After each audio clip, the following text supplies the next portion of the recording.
Hi hello नमस्कार दोस्तों, मेरा नाम है आरजे गौरी और आप सभी का तहे दिल से स्वागत है रेडियो उड़ान पर, जहां पर अब हम सुन रहे हैं प्रोग्राम कम्युनिटी कलर्स को। दोस्तों, जैसा कि आप सभी जानते हैं, इस प्रोग्राम में हम लेते हैं जायजा देश और दुनिया से आ रही विकलांगता जगत से जुड़ी तमाम लेटेस्ट अपडेट्स का, तमाम लेटेस्ट खबरों का।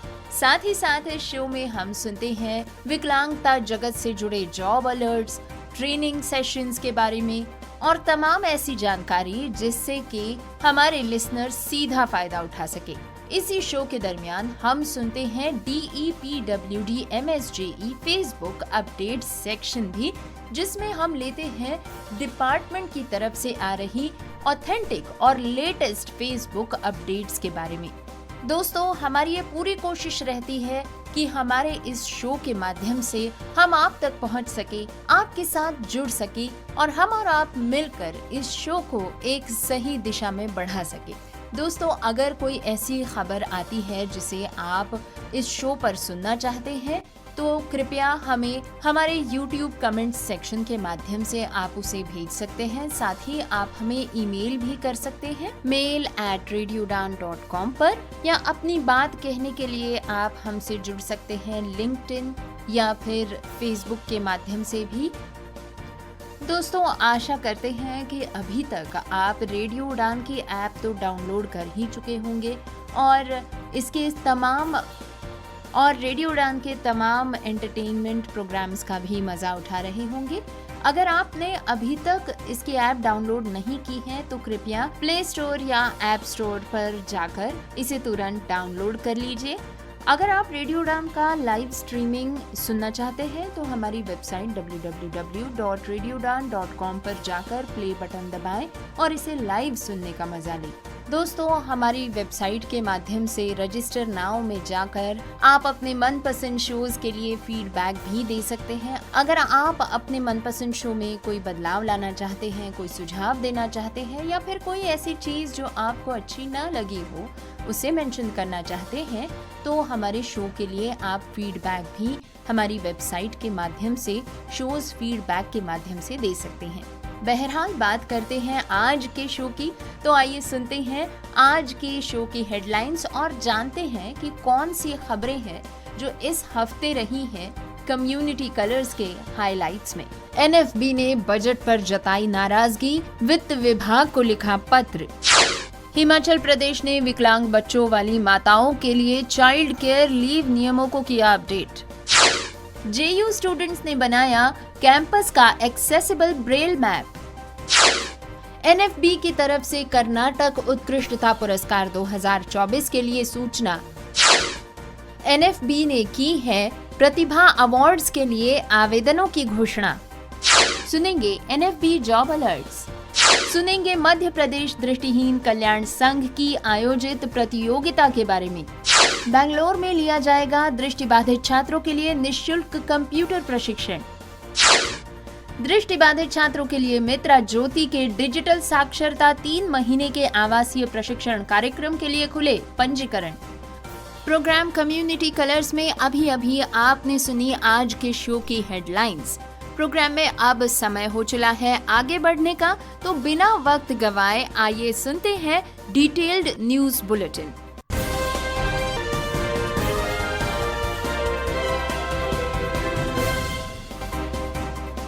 दोस्तों, अब आपको खबर सुनवाते हैं NFB की तरफ से, जहां पर वित्तीय वर्ष 2024-25 में दिव्यांग व्यक्तियों के सशक्तिकरण के लिए 7 प्रमुख योजनाओं के लिए अभूतपूर्व बजट कटौती पर NFB ने नाराजगी जताते हुए वित्त विभाग के मुख्य सचिव को पत्र लिखा है। आइए जानते हैं कि इस पत्र में वे क्या लिखते हैं।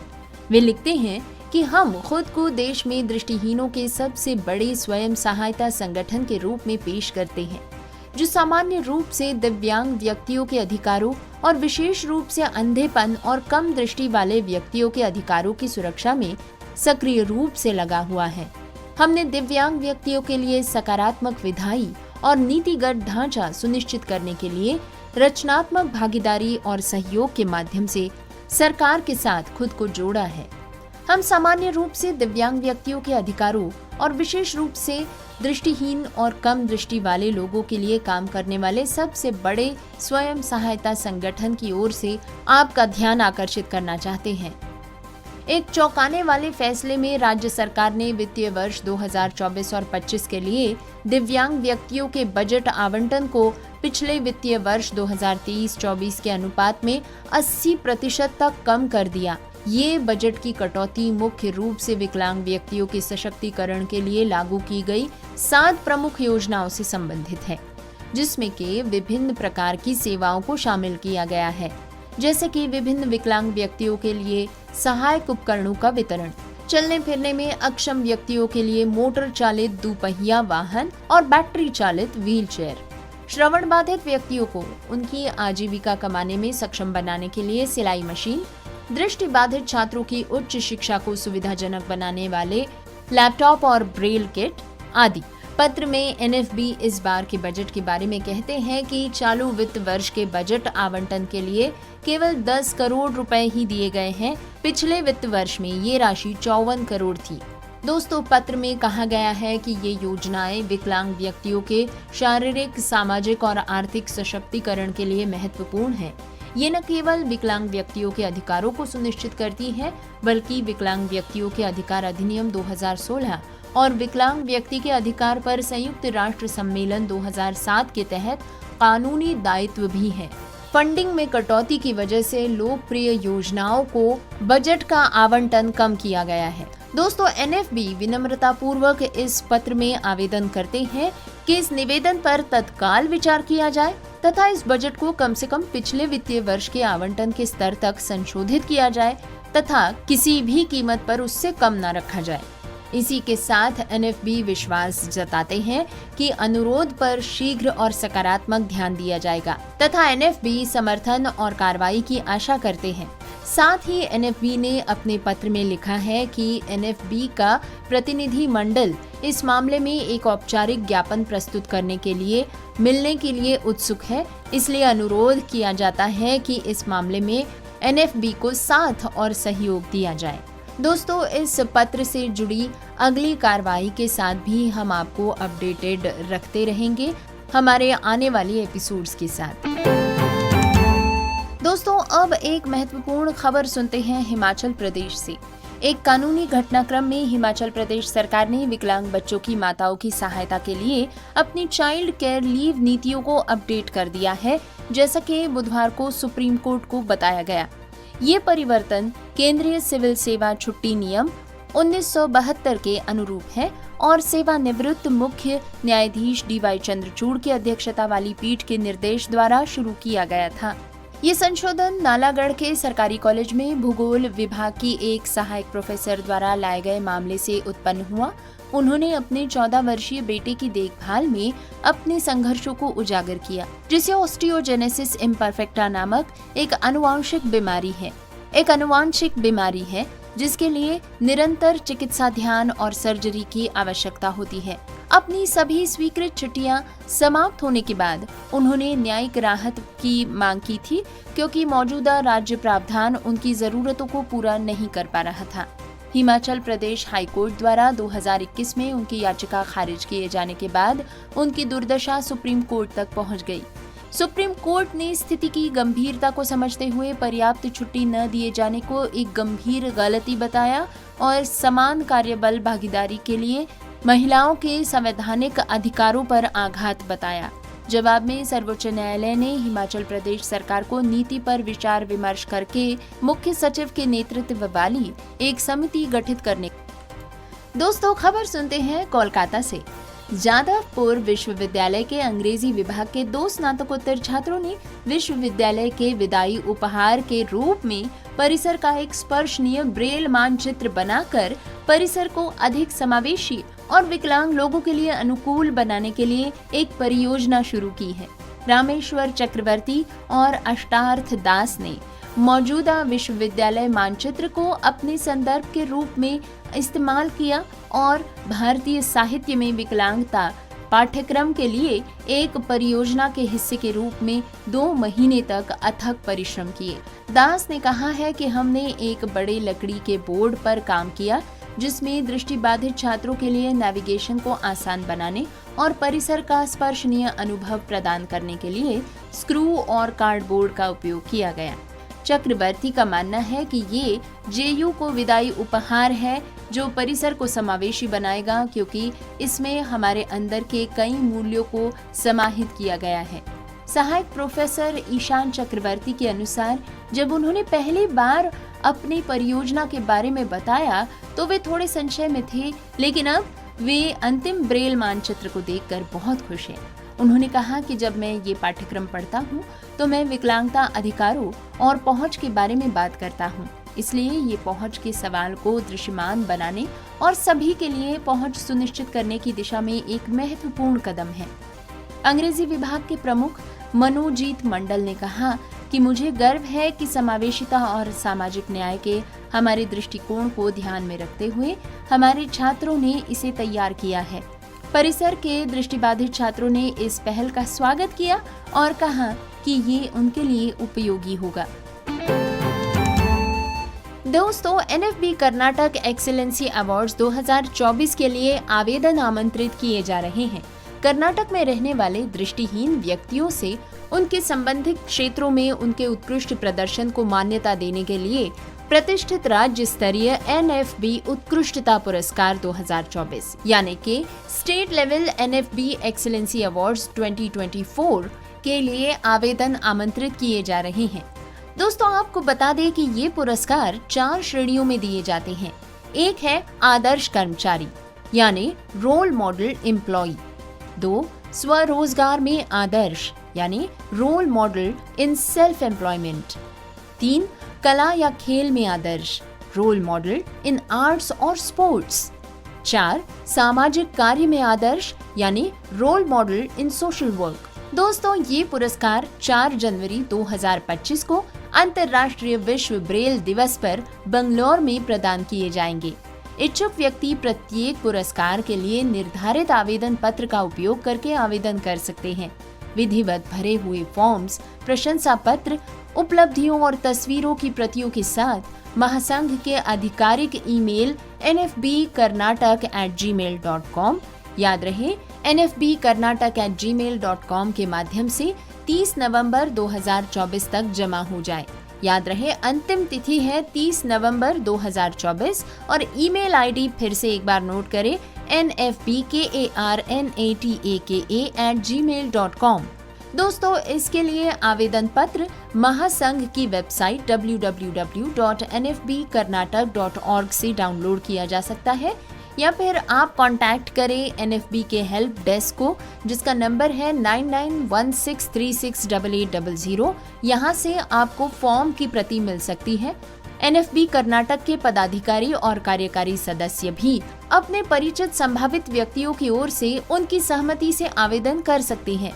दोस्तों, आवेदन और नामांकन के लिए यानी कि एप्लीकेशन और नॉमिनेशन के लिए नियम और प्रक्रियाएं लागू हैं, जिसके लिए आप कृपया संपर्क विवरण अपने पास नोट कर ले, जिससे कि आप अधिक जानकारी, स्पष्टीकरण और आवेदन प्रपत्र यानी कि एप्लीकेशन फॉर्म के लिए संपर्क कर सकते हैं।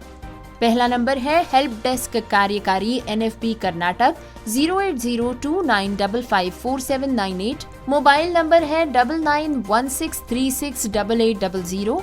ईमेल एड्रेस है nfbkarnatak@gmail.com। दूसरा नंबर है श्री मोहन कुमार लाइब्रेरियन NFB कर्नाटक 8197900171। तीसरा नंबर है श्री नागराज M सिरसी अध्यक्ष NFB कर्नाटक 9036097977।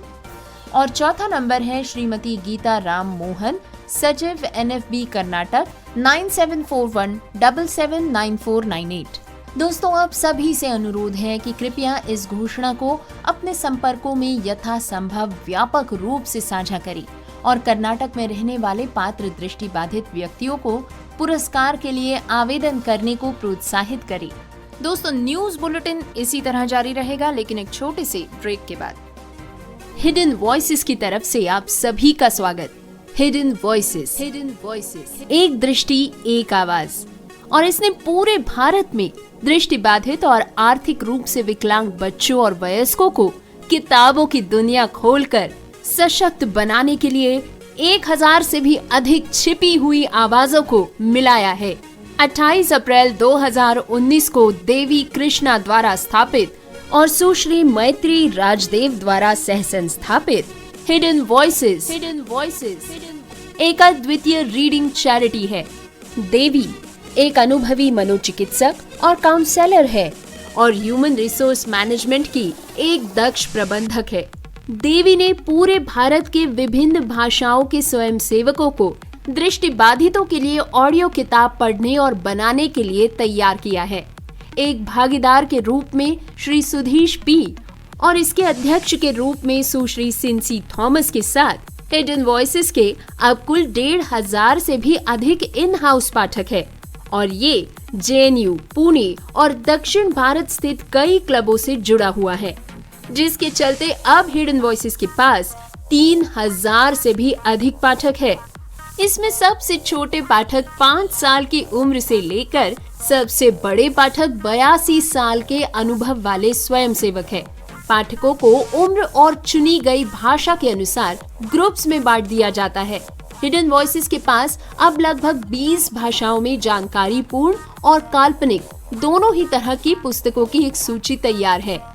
इन ऑडियो पुस्तकों का उपयोग विभिन्न संस्थानों और समूहों जैसे कि Fergusson college Pune, lead the light, Dyuti, Madras club आदि द्वारा किया गया है। इस कार्यक्रम ने 50,000 से भी अधिक लोगों की जिंदगी को समृद्ध बनाया है। अधिक जानकारी के लिए हमें ईमेल करें hiddenvoices2020@gmail.com पर। ब्रेक के बाद आप सभी का स्वागत है। न्यूज बुलेटिन जारी है, बढ़ते हैं अगली खबर की ओर।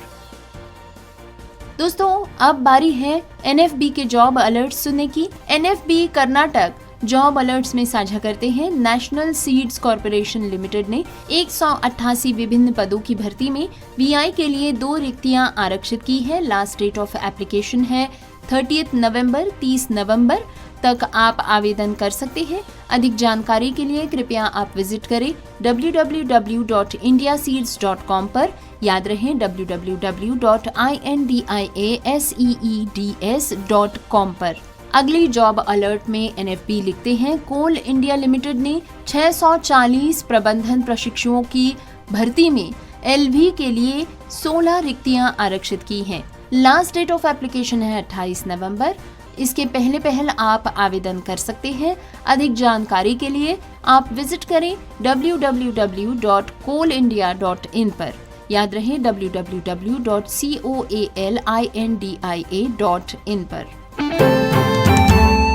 दोस्तों, अब बारी है मध्य प्रदेश दृष्टिहीन कल्याण संघ के पूर्व छात्रों द्वारा आयोजित एक प्रतियोगिता की जानकारी लेने की। डॉक्टर सिडोनकर की समस्मृति में एक अखिल भारतीय शुभम संगीत प्रतियोगिता आयोजित की गई है।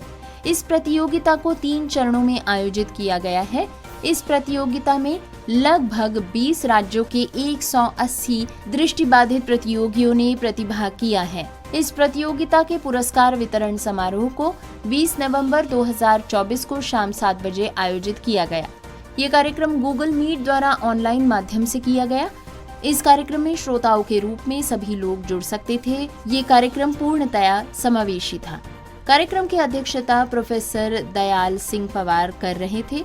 मुख्य अतिथि डॉक्टर नमो दत्त, कुलपति संगीत विश्वविद्यालय खैरागढ़, और विशेष अतिथि थे दानिश महाजन, रेडियो उड़ान कम्युनिटी रेडियो, और विशेष अतिथि सुश्री रश्मि जी, सेक्शन ऑफिसर विकलांगजन आयुक्त बिहार। मुख्य सूत्रधार थे डॉक्टर M श्री राममूर्ति, मखनलाल बेलगोटिया, राजेंद्र राठौड़ और संदेश कपूर। दोस्तों, ज्ञान के माध्यम से सशक्त बने। बेंगलोर में हो रहे दृष्टिबाधित छात्रों के लिए निःशुल्क कंप्यूटर प्रशिक्षण का हिस्सा बने। ये है स्नेहदीप ट्रस्ट द्वारा प्रस्तुत एक कार्यक्रम, जिसमें दृष्टिबाधित छात्रों के लिए एक पाठ्यक्रम पर निःशुल्क कंप्यूटर प्रशिक्षण लिया जा रहा है। कंप्यूटर की मूल बातें इसमें सिखाई जाएंगी, जैसे कि बुनियादी बातों से लेकर उन्नत कौशल तक। इसे सुलभ शिक्षण के लिए डिजाइन किया गया है। MS ऑफिस में महारत, एक्सेल, वर्ड, पावर पॉइंट, विशेष नेविगेशन तकनीकों के साथ इंटरनेट और जीमेल नेविगेशन भी इस कार्यशाला के दौरान सिखाया जाता है। दृश्य सुलभता के लिए तैयार सुरक्षित ब्राउजिंग और ईमेल प्रबंधन भी इसमें सिखाया जाएगा। स्पोकन इंग्लिश क्लासेस के साथ साथ आत्मविश्वास का निर्माण करना और संचार को बेहतर बनाना इस क्लास का हिस्सा है। सॉफ्ट स्किल्स डेवलपमेंट यानी कि टीम वर्क, समस्या समाधान और व्यक्तिगत विकास की क्लासेस भी ली जाएंगी। HTML और वेब एक्सेसिबिलिटी, समावेशी तकनीकों का उपयोग करके सुलभ वेबसाइट्स विकसित करना भी इस क्लास में सिखाया जाएगा। AI टूल्स का अवलोकन यानी ChatGPT और GIT हब को पायलट जैसे AI टूल्स का सुलभ उपयोग सिखाया जाएगा। निःशुल्क आवास और भोजन भी प्रदान किया जाएगा। आपके करियर की यात्रा का समर्थन करने के लिए जॉब प्लेसमेंट में सहायता प्रदान की जाएगी। याद रहे, स्नेहदीप ट्रस्ट द्वारा दृष्टिबाधित छात्रों के लिए निःशुल्क कंप्यूटर प्रशिक्षण के बारे में अगर आप जानना चाहते हैं कुछ अतिरिक्त जानकारी तो कॉल करें 08025801069 पर या फिर आप कांटेक्ट कर सकते हैं 9449021997 पर। दोस्तों, अब आइए सुनते हैं प्रोग्राम में दृष्टिबाधित छात्रों के लिए मित्रा ज्योति फाउंडेशन के 58वें डिजिटल साक्षरता 3 महीने के आवासीय प्रशिक्षण कार्यक्रम के बारे में। मित्रा ज्योति NIIT फाउंडेशन के सहयोग से अपने 58वें डिजिटल साक्षरता 3 महीने के आवासीय प्रशिक्षण कार्यक्रम की शुरुआत की घोषणा करते हुए प्रसन्न हैं, जो MS ऑफिस और डिजिटल जागरूकता पर केंद्रित है, जिसे विशेष रूप से दृष्टिबाधित छात्रों के लिए डिजाइन किया गया है। ये विशेष कार्यक्रम दृष्टिबाधित छात्रों को उनकी शैक्षणिक और व्यक्तिगत विकास यात्रा में सशक्त बनाता है। छात्र एक महत्वपूर्ण प्रौद्योगिकी यात्रा शुरू करेंगे जो उच्च अध्ययन या नौकरी के अवसरों को आगे बढ़ाने के साथ साथ उनके शैक्षिक और व्यावसायिक अवसरों को बहुत बढ़ा देगा। इस कार्यक्रम की अवधि है 6 जनवरी से लेकर 31 मार्च 2025 तक। ये कार्यक्रम मित्र ज्योति के सहयोग से NIIT फाउंडेशन, राष्ट्रीय सूचना प्रौद्योगिकी संस्थान माने कि national institute of information technology द्वारा प्रमाणित है। इस कोर्स में शामिल होगा दैनिक जीवन को कार्यस्थल पर डिजिटल कौशल का उपयोग करके कंप्यूटर साक्षर और इंटरनेट सैवी बनाना, यानी computer literate and internet savvy banana, spoken English कक्षाओं और आत्मविश्वास निर्माण गतिविधियों के माध्यम से अपनी दक्षताओं को बढ़ाना, अधिक स्वतंत्रता के लिए अपने अभिविन्यास और गतिशीलता कौशल में सुधार करना।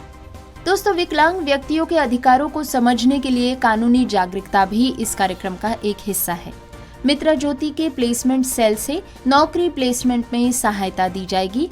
ये कोर्स NIIT फाउंडेशन यानी राष्ट्रीय सूचना प्रौद्योगिकी संस्थान द्वारा प्रमाणित है। पाठ्यक्रम की सामग्री और अन्य गतिविधियों में शामिल है इंडोर और आउटडोर वातावरण में नेविगेट करने के लिए गतिशीलता और अभिविन्यास तकनीकी, हस्ताक्षर प्रशिक्षण, बोली जाने वाली अंग्रेजी कक्षाएं, सॉफ्ट स्किल्स और व्यक्तित्व विकास सत्र, आत्मविश्वास निर्माण गतिविधियां, कानूनी साक्षरता पर जागरूकता, सफल 6 उम्मीदवारों के साथ प्रेरक बातचीत, करियर परामर्श और नौकरी के लिए और नौकरी प्लेसमेंट में मदद, फिटनेस प्रशिक्षण और कल्याण के लिए एक्सपोजर। दोस्तों, अगर आप इस कार्यक्रम के लिए पंजीकरण करवाना चाहते हैं तो कृपया मित्रा ज्योति को फोन करें। नंबर है 08022587623 या फिर 08022587625। एक्सटेंशन 30 पर आप कॉल करें।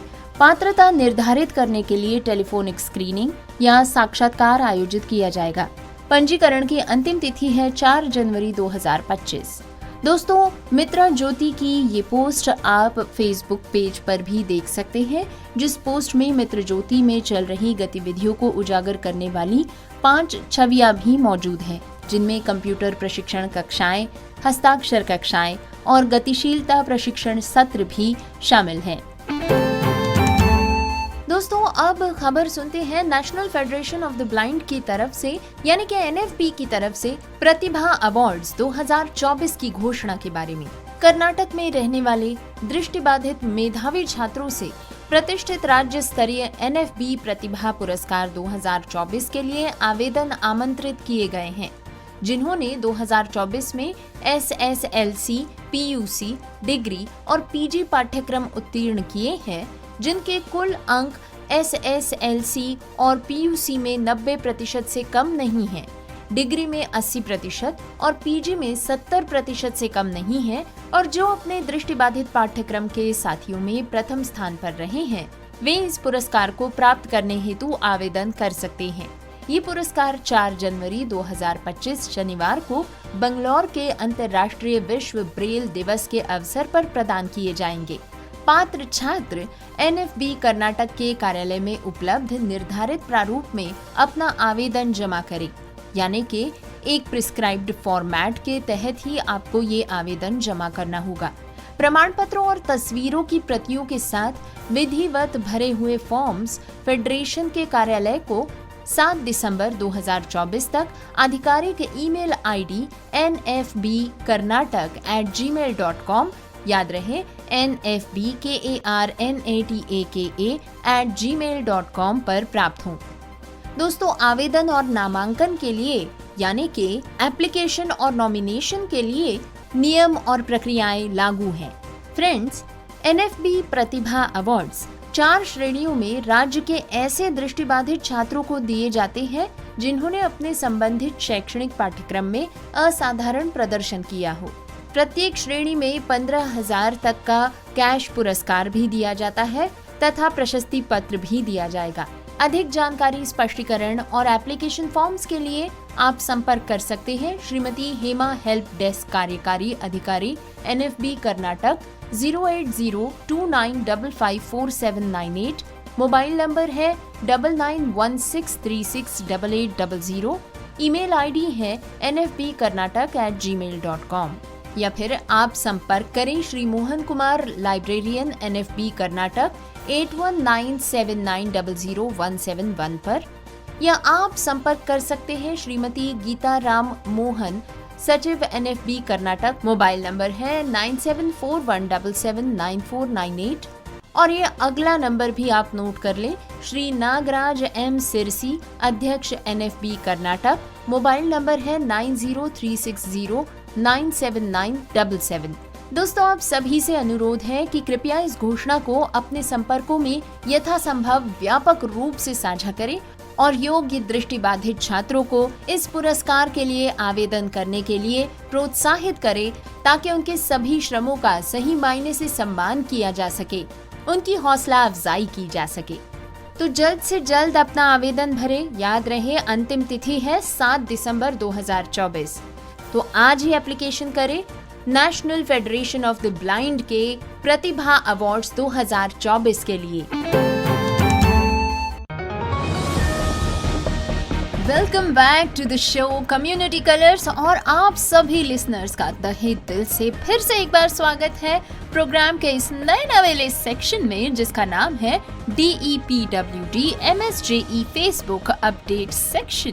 जी हाँ दोस्तों, इस सेक्शन के तहत हम सुनते हैं department of empowerment of persons with disabilities MSJE की तरफ से आ रही नई लेटेस्ट ऑथेंटिक फेसबुक अपडेट्स के बारे में। दोस्तों, आशा करते हैं कि ये सेक्शन आपको पसंद आ रहा है और इससे मिलने वाली जानकारी से आप लाभान्वित होने की पूरी कोशिश कर रहे हैं। डिपार्टमेंट के इस फेसबुक पेज के माध्यम से हमें डिपार्टमेंट की तमाम एक्टिविटी के बारे में पता तो चलता ही है, साथ ही डिपार्टमेंट हर वक्त साझा करता है इंफॉर्मेशन स्कॉलरशिप्स के बारे में, जिससे कई विद्यार्थी लाभान्वित हो सकते हैं और जिसका फायदा विकलांगजनों को सीधे मिल सकता है। तो दोस्तों, आइए समय ना गवाते हुए शुरुआत करते हैं आज के यानी कि 22 नवंबर के इस सेक्शन की, जिसमें हम पढ़ने जा रहे हैं DEPWD से आ रही फेसबुक अपडेट्स। तो आज की इस पहली अपडेट में डिपार्टमेंट ने साझा किया है प्रोग्राम बदलता दौर के बारे में। जी हाँ, ये वही प्रोग्राम बदलता दौर है जिसे आप सुनते हैं रेडियो उड़ान पर भी। और इस प्रोग्राम बदलता दौर में हाल ही में एक मुलाकात ली गई प्रोफेसर अमिता धांडा से, जिन्होंने इस एपिसोड में बताया है सुप्रीम कोर्ट से आने वाली राइट टू एक्सेसिबिलिटी डिसीजन के बारे में। डिपार्टमेंट इसके बारे में लिखते हैं, सभी के लिए समावेशी और सुलभ भारत की दिशा में एक मजबूत कदम। प्रोफेसर अमिता धांडा के साथ दानिश महाजन की विशेष बातचीत में सुने सुप्रीम कोर्ट के ऐतिहासिक राइट टू एक्सेसिबिलिटी फैसले का मतलब। दोस्तों, इस पोस्ट के साथ ही डिपार्टमेंट ने इस एपिसोड का लिंक भी साझा किया है, जिसके माध्यम से आप इस एपिसोड को पूरी तरह से सुन सकते हैं और इसका लाभ उठा सकते हैं। हैशटैग है सशक्त दिव्यांग समर्थ भारत। इसके बाद अपनी अगली पोस्ट में डिपार्टमेंट लिखते हैं, दिव्यांगजन सशक्तिकरण विभाग MSJE दिव्यांगजनों को समाज की मुख्य धारा से जोड़ने के लिए लगातार उल्लेखनीय कार्य कर रहा है। विभाग की UDID योजना के माध्यम से दिव्यांगजनों को न केवल सशक्त पहचान मिल रही है, बल्कि अब वे सरकार की विभिन्न योजनाओं का लाभ भी उठा रहे हैं। दोस्तों, इसी के साथ डिपार्टमेंट शेयर करते हैं एक ग्राफिक, जिसमें UDID कार्ड हर दिव्यांग को मिली पहचान के बारे में अधिक जानकारी देते हुए डिपार्टमेंट लिखते हैं, देश के 97% जिले इस परियोजना में शामिल हैं। वर्तमान में देश के सभी राज्यों और केंद्र शासित प्रदेशों में 1.11 करोड़ विशिष्ट दिव्यांगता पहचान पत्र तैयार किए गए हैं। UDID को DG लॉकर से जोड़ा भी जा चुका है। देश के सभी NI और CRC द्वारा UDID कार्ड को मुफ्त शिक्षा एवं चिकित्सीय सुविधा प्रदान की जा रही है। दोस्तों, अपनी अगली पोस्ट में विभाग लिखते हैं एलिम्को के 43rd India international trade fair 2024 के बारे में। इस पोस्ट में डिपार्टमेंट बताते हैं कि 15 नवंबर को शाम 7 बजे भारत सरकार के सामाजिक न्याय और अधिकारिता मंत्रालय के माननीय केंद्रीय मंत्री डॉक्टर वीरेंद्र कुमार भारत अंतर्राष्ट्रीय व्यापार मेला 2024 में एक उल्लेखनीय प्रदर्शनी का उद्घाटन कर रहे थे। दिव्यांगजनों की उपलब्धियों, लचीलेपन और रचनात्मकता के उत्सव को देखने के लिए प्रगति मैदान के हॉल नंबर 1 भारत मंडपम में इस कार्यक्रम का आयोजन हुआ। इसी के साथ आइए मुड़ते हैं डिपार्टमेंट की अगली पोस्ट की तरफ। डिपार्टमेंट ये पोस्ट लिखते हैं, अंतर्राष्ट्रीय व्यापार मेला के बारे में भारत सरकार के सामाजिक न्याय एवं अधिकारिता मंत्रालय के केंद्रीय मंत्री डॉक्टर वीरेंद्र कुमार ने नई दिल्ली के भारत मंडपम में भारत अंतर्राष्ट्रीय व्यापार मेला IITF माने के दी इंडिया इंटरनेशनल ट्रेड फेयर 2024 में समाज के वंचित वर्गों के कारीगरों और उद्यमियों के उत्पादों और पहलों को प्रदर्शित करने वाले मंत्रालय के मंडप और विभिन्न स्टॉल्स का उद्घाटन किया। इस अवसर पर मीडिया को संबोधित करते हुए डॉक्टर वीरेंद्र कुमार ने बताया कि मेले में विकलांग व्यक्तियों के सशक्तिकरण विभाग DEPWD द्वारा समर्थित 35 से भी अधिक विशेष स्टॉल्स हैं। वे दिव्यांग कारीगरों द्वारा बनाई गई उन्नत सहायक तकनीकों और पारंपरिक शिल्पों की एक श्रृंखला को उजागर करेंगे। साथ ही राष्ट्रीय संस्थानों और सार्वजनिक क्षेत्र के उद्यमों PSE के प्रमुख प्रदर्शन विभाग के व्यापक समर्थन कार्यक्रमों को प्रदर्शित करेंगे। उन्होंने कहा कि ये पहल न केवल दिव्यांगजनों की रचनात्मकता और कौशल को पोषण देती है, बल्कि सार्थक रोजगार और आर्थिक सशक्तिकरण का मार्ग भी प्रशस्त करती है। इस आयोजन के ऐतिहासिक महत्व पर प्रकाश डालते हुए दिव्यांगजन सशक्तिकरण विभाग MSJE सचिव श्री राजेश अग्रवाल ने कहा कि ये IITF में विभाग की पहली भागीदारी है।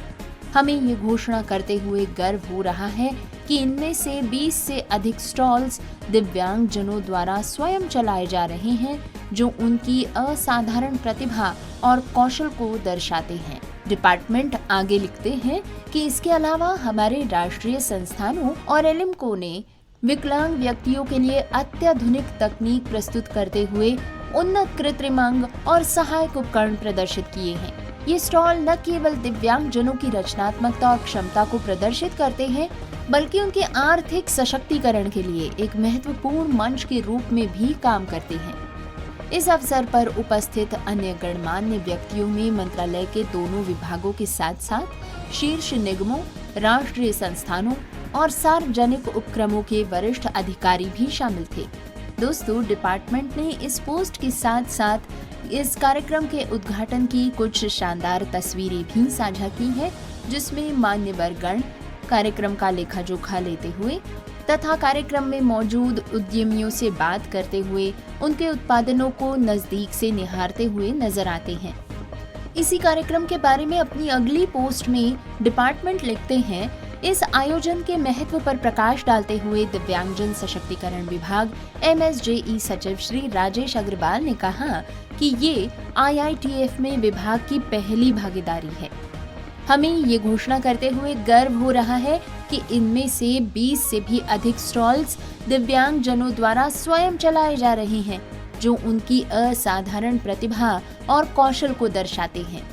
इसके अतिरिक्त हमारे राष्ट्रीय संस्थानों और एलिम्को ने विकलांग व्यक्तियों के लिए अत्याधुनिक तकनीक पेश करते हुए उन्नत कृत्रिम अंग और सहायक उपकरण प्रदर्शित किए हैं। ये स्टॉल न केवल दिव्यांगजनों की रचनात्मकता और क्षमता को प्रदर्शित करते हैं, बल्कि उनके आर्थिक सशक्तिकरण के लिए एक महत्वपूर्ण मंच के रूप में भी काम करते हैं। उन्होंने सभी से विभाग के स्टॉल पर जाने का आग्रह किया। दोस्तों, आइए इस समय अब सुनते हैं इस कार्यक्रम से जुड़ी उनकी बाइट। हॉल नंबर 5 में सोशल जस्टिस की है और हॉल नंबर 1 में जो हमारा डिसेबिलिटी डिपार्टमेंट है उसकी है एम्पावरमेंट पर्सन विद डिसेबिलिटीज़, दिव्यांग सशक्तिकरण विभाग की तरफ से। और जैसा आप देख रहे हैं कि तकरीबन 20 स्टॉल्स हमारे जो अलग अलग दिव्यांगजन हैं देश भर से आए हैं उन्होंने लगाई हैं। उनके प्रोडक्ट्स भी आप देख सकते हो कि बहुत ही अच्छी क्वालिटी के हैं। इसके अलावा हमारे जो नेशनल इंस्टीट्यूट्स हैं अलग अलग डिसेबिलिटीज़ पे जो फोकस करते हैं उनकी स्टॉल्स हैं, वो इन्फॉर्मेशन के लिए स्टॉल्स हैं। फिर हमने एलिम्को का जो स्टॉल है उसमें अब बहुत तरह की नई तरह के असिस्टिव टेक्नोलॉजीज़ देख सकते हो। मेरी आप सब मीडिया के माध्यम से पूरे देशवासियों को रिक्वेस्ट है कि जो भी इस मेले में आए हमारे इन स्टॉल्स में ज़रूर आए और हमारे दिव्यांगजन को प्रोत्साहन दें। धन्यवाद। दोस्तों, इस प्रोग्राम से जुड़ी मीडिया कवरेज भी डिपार्टमेंट ने अपने फेसबुक पेज पर साझा की है, जिसमें साफ देखा जा सकता है कि अंग्रेजी और अन्य भाषाओं की प्रिंट मीडिया में इस खबर को फोटो के साथ साझा किया गया और इसे डिपार्टमेंट अपने फेसबुक पेज पर भी साझा करते हैं। तो दोस्तों, ये तो था आज का DEPWD MSJE Facebook update section. इस सेक्शन से जुड़ी आपकी भावनाएं आप हम तक लगातार पहुंचा रहे हैं YouTube के माध्यम से, आपके ईमेल्स के माध्यम से और आपके सराहना भरे शब्दों से हमें प्रोत्साहन मिल रहा है। आशा करते हैं कि आप इस माध्यम से मिल रही जानकारी को ज्यादा से ज्यादा साझा कर रहे हैं, ताकि ज्यादा से ज्यादा हकदार लोग इस जानकारी से लाभान्वित हो सके और इसी माध्यम से डिपार्टमेंट के प्रयासों के साथ जुड़ सके।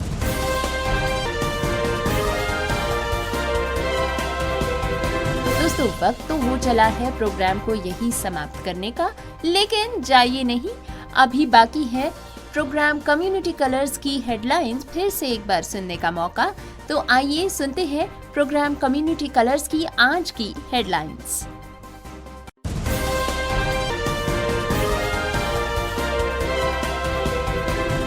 NFB ने बजट पर जताई नाराजगी, वित्त विभाग को लिखा पत्र।